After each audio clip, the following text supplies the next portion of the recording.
I don't talk about it every day or as much as I used to because I don't want to bore people. I don't want to be all doom and gloom.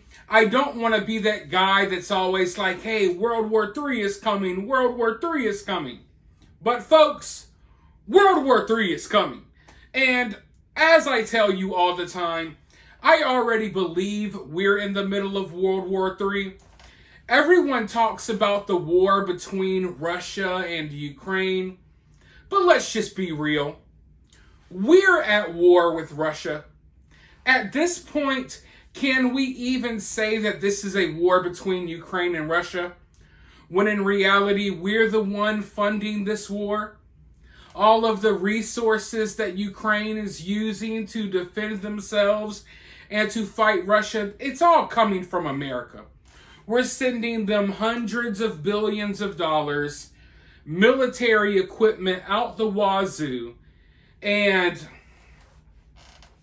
this past week, things have taken a new turn. Things have gotten increasingly, dramatically worse.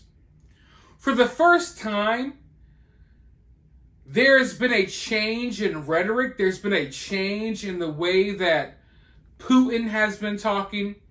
They've straight up labeled America an enemy, like formally. And don't get me wrong, obviously we're at odds with each other, but there's a difference between when both sides are at odds with each other without acknowledging it, and when both sides are at odds with each other and they're openly on the world stage calling each other enemies. But Biden recently revealed that they gave Ukraine the authorization to use these weapons that we're sending them. We gave them the authorization to use them against Russia on Russian soil. You see, I understand it's complicated. A lot of people might not get this because we've been providing Ukraine, like I said, with all of these weapons. But we've been providing them for defensive purposes. Like, here's weapons so you can shoot down missiles that may be trying to strike your city. Here's weapons to fend off the Russian invasion. But we're not sending these weapons to be used offensively against Russia on Russian soil. At least not up until now. And of course, I'm sure things have been going on behind the scenes. But now, out in the open, Biden admitted, hey, we've given the authorization to use these weapons on Russian soil. So that's a huge deal. Like I said, some people might not understand why it's a huge deal because we've been sending weapons for a long time now. But this is next level. Like, this is escalating things dramatically. Just like that.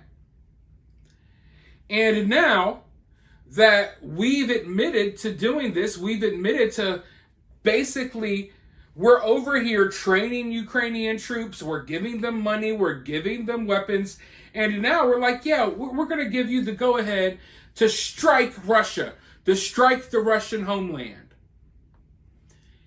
And to me, that kind of sounds like, oh, wait, is America calling the shots in this war? We know that we are. Let's be real. We know America is the one calling the shots. But if that's not bad enough, now Putin has vowed, okay, you want to give our enemies weapons and tell them, give them the go-ahead to use them on our homeland. Well, guess what? I'm going to give America's enemies weapons, and I'm going to authorize them, hey, you can use these weapons on American soldiers in the Middle East, on American sailors, out here on these aircraft carriers floating in the ocean. Putin has basically vowed that just like America is doing, he's going to give our enemies weapons and tell them, hey, give them the go-ahead to use them against us. But that's not where things end, folks. Here's the craziest part. A fleet of Russian warships, including nuclear submarine and all, are currently headed to Cuba. This fleet of Russian warships will be close to, maybe a little less, maybe a little more, about 100 miles off the coast of Florida. Yeah, folks. Literally, there's going to be a Russian nuclear submarine out here a couple of 100 miles away from me. Do you think that makes me feel comfortable? Damn sure doesn't. And this is all happening at this time where America has revealed that we're giving, Ukraine the go-ahead to use our weapons on Russian soil. And now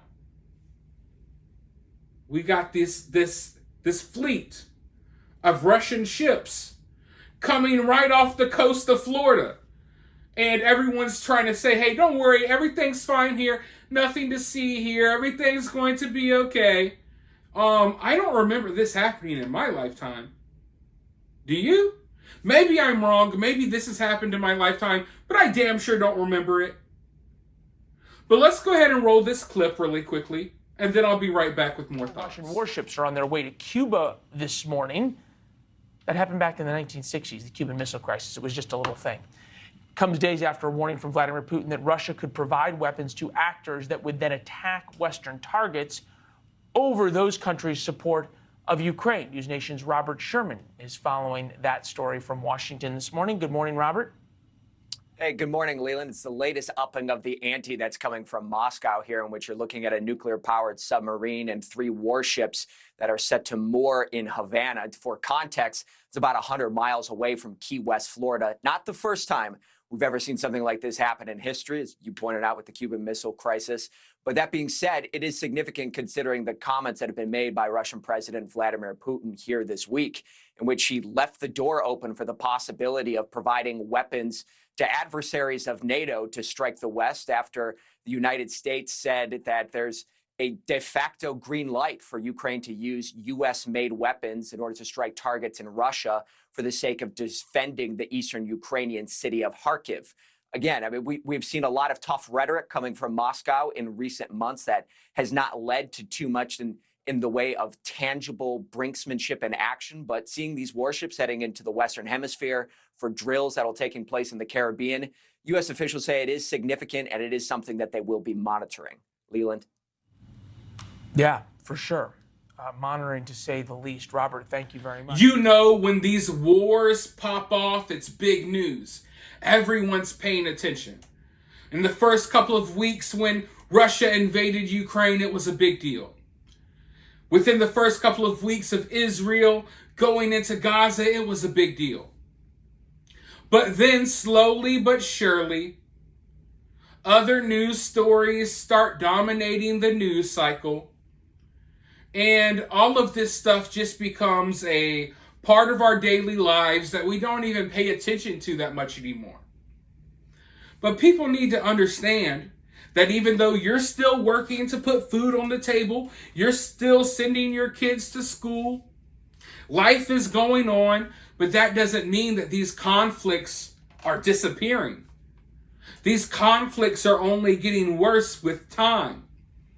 And I know that we've all moved on from thinking about Russia and Ukraine on a day-to-day basis. But this right here is kind of a wake-up call to just how quickly things can change.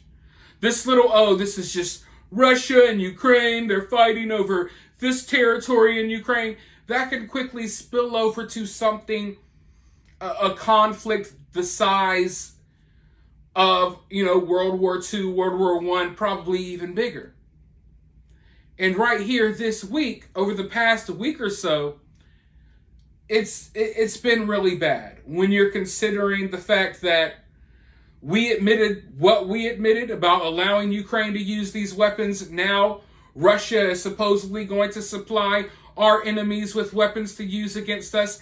And now we have this fleet of Russian warships and submarines right off the coast of Florida. Now, also, they're going to be doing little war games and training exercises right in the Caribbean. Now, this is something that we see America doing to other countries, right? We see it all the time. North Korea gets pissed because America, Japan, and South Korea are doing joint military exercises. China gets pissed because Taiwan and America are doing exercises. You know, we see that stuff, but now they're taunting us, playing with us right off the coast of Florida.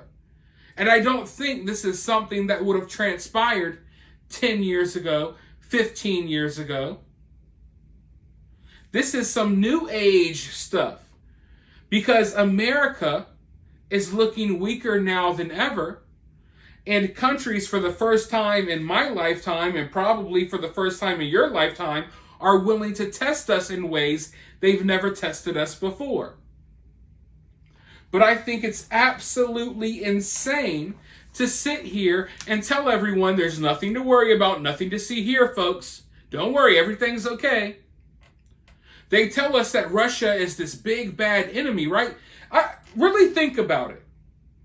Because someone's lying about something.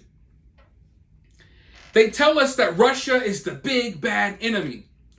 We got to keep sending money to Ukraine so they can defeat Russia, because if we don't, Russia's going to take over the world. Russia's going to go to Poland. They're going to take over Europe. You know, this is the stuff that they're telling us, right?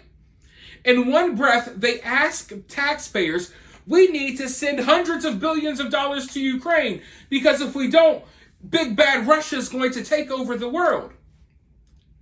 And then 2 weeks later, here comes big bad Russia with their warships and their nuclear submarines. They're coming to Cuba 100 yards away, or 100 feet, 100 miles, sorry. 100 miles away from Florida. And oh, don't worry, nothing's going to happen. There's nothing to see here, folks. Everything's okay. Now, I believe that everything may be okay. I believe that maybe we don't have too much to worry about. Maybe that's true.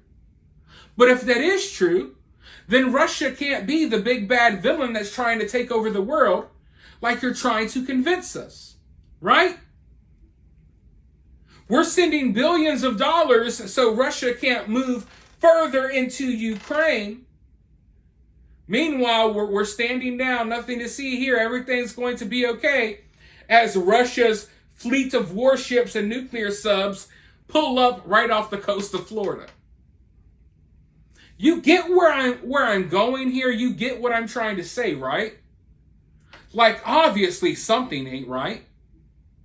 Either you're downplaying the threat that Russia is posing to us right now, right off the coast of Florida, or you are being dramatic about the threat that Russia is posing to the world in order to make us feel better about sending all of this money to Ukraine.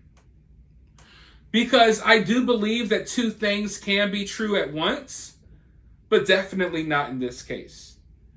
Either Russia's the big bad villain trying to take over the world, and we need to keep sending Ukraine all of our money and all of our ammunition to fight this big bad evil army, or you're over exaggerating, and maybe just maybe NATO and certain decisions that have been made recently and in the not so distant past caused the conflict that's happening right now between Russia and Ukraine. So at the end of the day, I do think that this should be a wake-up call for multiple reasons. A wake-up call to show you, hey, you might not want to pay attention anymore, but just like that, things can get increasingly worse. Just like that, the big bad enemy of the world is going to be a couple of 100 miles away from where I'm laying my head down to sleep at night. Life comes at you fast. Things change quickly. So hopefully it's a wake-up call about how serious this can get, but hopefully it's also a wake-up call that we're not being told the truth. And I'm not here to tell you what to believe. I'm not even here to tell you what the 100% truth is. All I know is that we're not getting it. But for now, let me know what you think about this down in the comments below.